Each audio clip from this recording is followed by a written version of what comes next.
Audience आज मैं आपको एफ के बारे में कुछ बताऊंगा।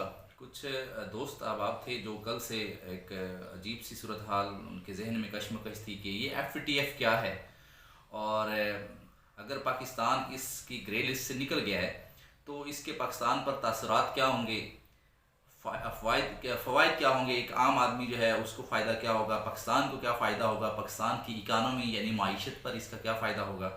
तो इसके बारे में आज जो है वो मैं आपको इस अपने वीडियो के अंदर कुछ सवालात के जवाब देने की कोशिश करता हूँ। सबसे पहले एफ क्या है। एफ एक फाइनेंशियल टास्क फोर्स है जो कि एक आलमी इदारा है। इसका क़याम 1989 में G8 समिट की जानिब से पेरिस में अमल में आया, जिसका बुनियादी मकसद आलमी सतह पर मनी लॉन्ड्रिंग की रोकथाम था। ताहम 2011 में इसके मैंडेट में इजाफा करते हुए इसके मकासद बढ़ा दिए गए। इन मकासद में बैनुल-अक़वामी मालियाती निज़ाम को दहशत गर्दी, काले धन को साफ़ करने, सफ़ेद करने और इस किस्म के दूसरे ख़तरात से महफूज रखने और इस हवाले से मुनासिब कानूनी और अमली इक़दामात करना थे। इदारे के कुल 38 अरकान हैं, जिनके अंदर अमेरिका, बरतानिया, चीन और भारत शामिल हैं। याद रखिए कि पाकिस्तान इसका रुकन नहीं है। इदारे का अजलास हर 4 माह बाद यानी कि साल में 3 बार होता है, जिसमें यह देखा जाता है कि इसकी जारी करदा सिफारिशात पर किस हद तक अमल किया गया। अब दूसरा क्वेश्चन ये था कि किसी मुल्क को ग्रे लिस्ट में रखने का फैसला कौन करता है। किसी भी मुल्क को ज़ेरे निगरानी यानी ग्रे लिस्ट में रखने या ना रखने का फैसला एफ का एक ज़ैली इदारा इंटरनेशनल कोऑपरेशन रिव्यू ग्रुप होता है यानी ICRG करता है। फाइनेंशियल एक्शन टास्क फोर्स एक बैनुल अक़वामी इदारा है जिसमें मुख्तलिफ ममालिक की नुमाइंदा तंजीमें शामिल हैं। इस इदारे का बुनियादी मकसद बैनुल अक़वामी मालियाती निज़ाम को इंतहा पसंदी और दहशत गर्दी के लिए इस्तेमाल होने से रोकना है। पाकिस्तान को ग्रे लिस्ट से निकलने के लिए एफ के 22 अराकीन में से कम 12 वोट दरकार थे, जो कि एक बज़ाहिरन एक मुश्किल काम नज़र आता था। तो ग्रे लिस्ट, अच्छा, इसके साथ ही एक क्वेश्चन किसी ने मुझसे पूछा कि ग्रे लिस्ट और ब्लैक लिस्ट क्या है। एफ अमूमी तौर पर इंसदाद, मनी लॉन्ड्रिंग और दहशत गर्दों की माली मामलात से मुतल्लिक कवानीन और इनके नफाज की निगरानी करता है। जिन ममालिक के कवानीन और इनके नफाज में मसाइल हों तो उनकी निशानदही की जाती है। अगरचे एफ खुद किसी मुल्क पर पाबंदियां आयद नहीं करता, मगर एफ के रुकन ममालिक खिलाफ वर्जी करने वाले ममालिक पर इक्तसादी पाबंदियां भी आयद कर सकते हैं।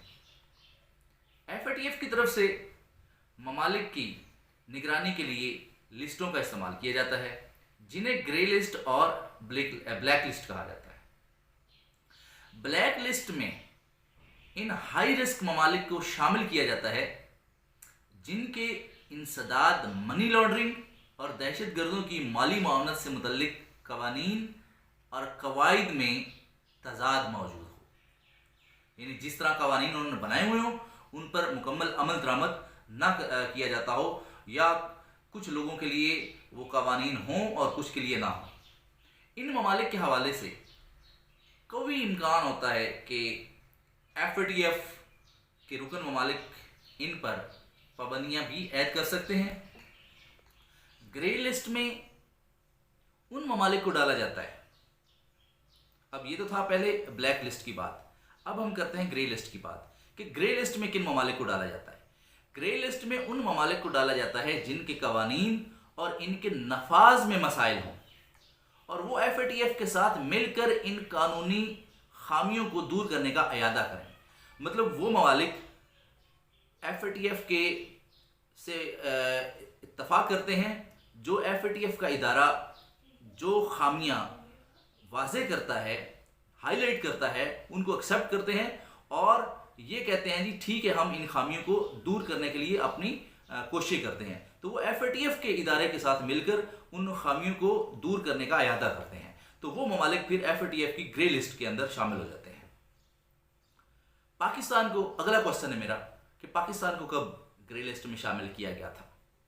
फाइनेंशियल एक्शन टास्क फोर्स या FATF ने पाकिस्तान को जून 2018 में पाकिस्तान को ग्रे लिस्ट में शामिल किया।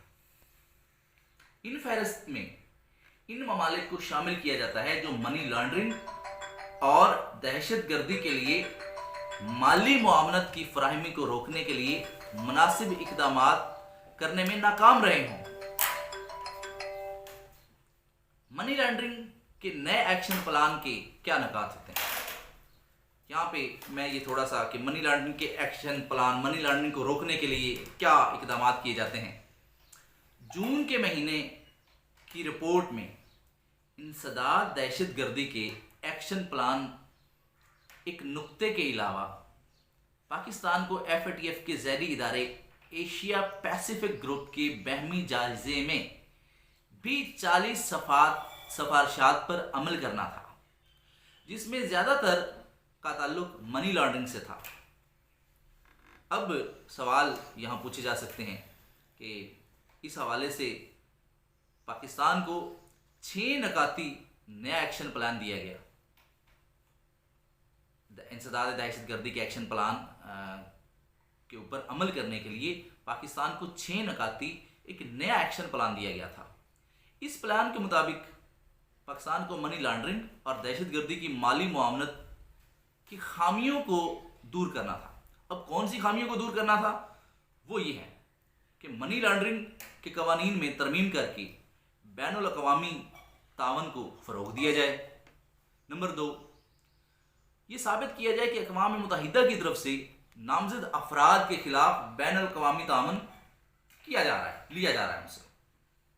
नंबर 3, ये साबित किया जाए कि मुल्क में गैर मालियाती कारोबार और प्रोफेशनल अफराद जैसे रियल एस्टेट एजेंट्स, ज़ेवरात के डीलर्स, वकला, अकाउंटेंट्स और दूसरे पेशावर अफराद के हवाले से लाहक ख़तरात का जायज़ा लेने के लिए ऐसे अफराद की निगरानी और इनके खिलाफ एक्शन का तरीक़ेकार मौजूद हो। और इसके बाद नंबर 4, बेनामी जायदादों वगैरह के खात्मे के लिए ऐसे अफराद के खिलाफ कार्रवाई का निज़ाम वज़ा किया जाए।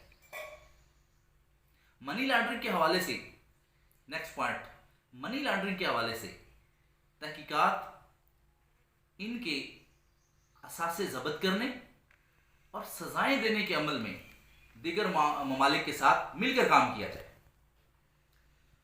नंबर 6, गैर मालियाती कारोबार और प्रोफेशनल अफराद की निगरानी करते हुए यकीनी बनाया जाए कि वो एटमी मवाद के फैलाव को रोकने के हवाले से कवायद पर अमल कर रहे हैं और जो ऐसा ना करें उनके खिलाफ पाबंदियां लगाई जाए। तो ये 6-7 पॉइंट थे जो एक्शन प्लान दिया गया।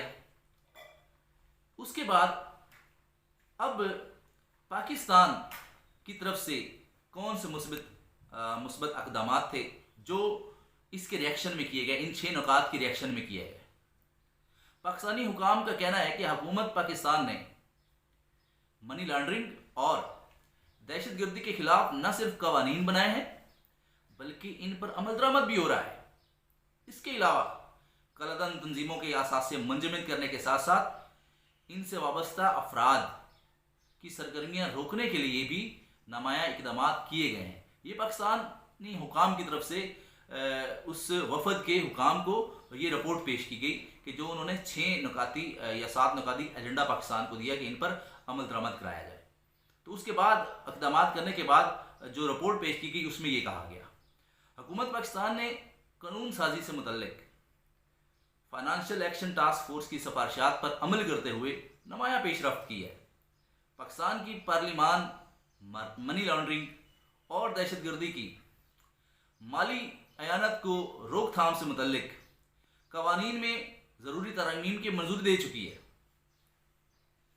हुकूमत ने FATF पर 12 रुकनी कौमी राब्ता कमेटी तश्कील दी।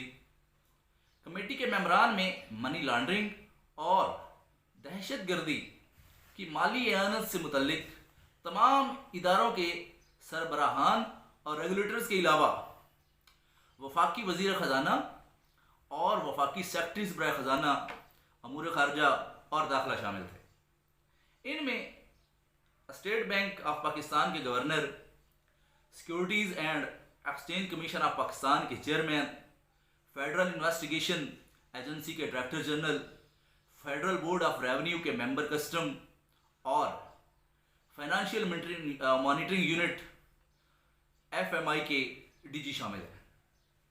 साथ ही स्टेक होल्डर्स के मबैन कोऑर्डिनेशन के लिए FATF सेक्रेटेरिएट भी कायम किया गया। पाकिस्तान की money laundering, parliament money laundering और दहशतगर्दी की माली एयानत की रोकथाम से मुतल्लिक मुतअद्दिद कवानीन में ज़रूरी तरमीम हो चुकी थी।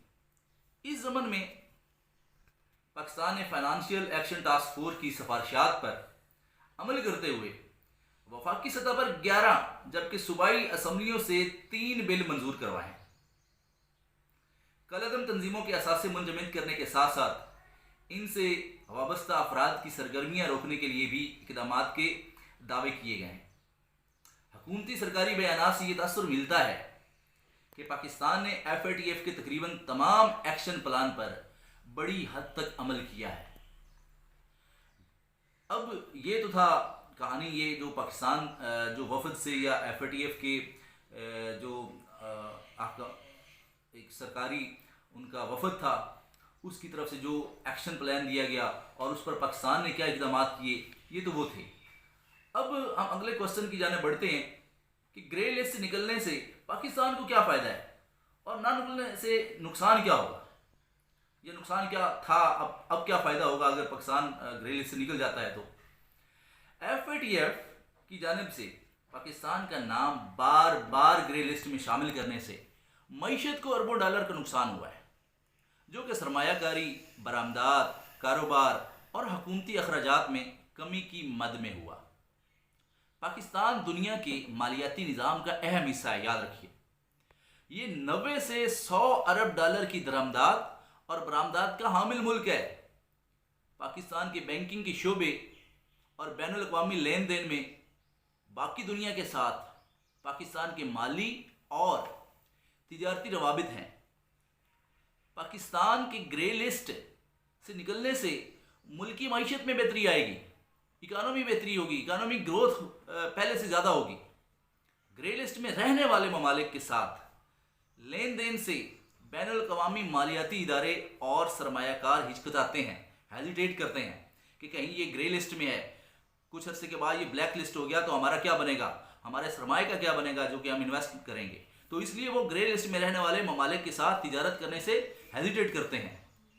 अगर पाकिस्तान ग्रे लिस्ट से बाहर निकलने में कामयाब हो जाता है, ये कामयाब हो गया है, तो पाकिस्तान की माशी सिम्मत और आलमी तासुर बेहतर हो जाएगा। अगर पाकिस्तान ग्रे लिस्ट से निकलकर वाइट लिस्ट में आता है तो पाकिस्तान में सरमायाकारी की काफ़ी हौसला अफजाई होगी, सरमायाकारों को काफ़ी हौसला अफजाई होगी और वो अपना सरमाया पाकिस्तान लेकर आएंगे और एक मुस्बत पैगाम पाकिस्तान के लिए के बारे में दुनिया भर में जाएगा। तो ये पाकिस्तान की ग्रे लिस्ट से निकलने के कुछ फ़ायदे थे और कुछ इक़दाम थे जो मैंने आपको बताए। मज़ीद आपसे रिक्वेस्ट है कि अगर मेरी इन अल्फाज में कोई कमी कोताही हो तो मुझे ज़रूर कमेंट में आप फीडबैक दीजिएगा। थैंक यू वेरी मच, बहुत शुक्रिया।